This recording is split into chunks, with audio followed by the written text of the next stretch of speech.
Alors les ambitions du président sont aussi les nôtres en matière de résultats. En fait, nous, ce qu'on s'est plutôt donné comme objectif, c'est le classement au tableau des médailles. Nous voulons être dans les 5 premières nations au tableau des médailles. Être dans les 5 premières, ça ne veut pas dire non plus ne pas être 3e ou 4e. Je pense que 1er et 2e entre les États-Unis et la Chine, ça nous paraît quand même un peu difficile. Mais à partir de 3e, entre 3 et 5, c'est tout à fait jouable. 5, ce serait formidable. 3, c'est un petit peu au-delà de ce qu'on espère, mais ce n'est pas inatteignable non plus.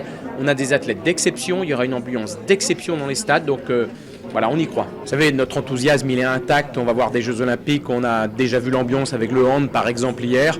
On sait qu'un certain nombre n'aiment pas les Jeux Olympiques, ils sont largement minoritaires.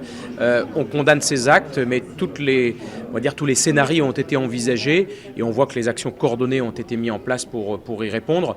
Donc oui, c'est regrettable, on condamne, mais ça ne doit pas empêcher l'enthousiasme et on aura de beaux Jeux Olympiques. Et puis, on va essayer de passer entre les gouttes ce soir.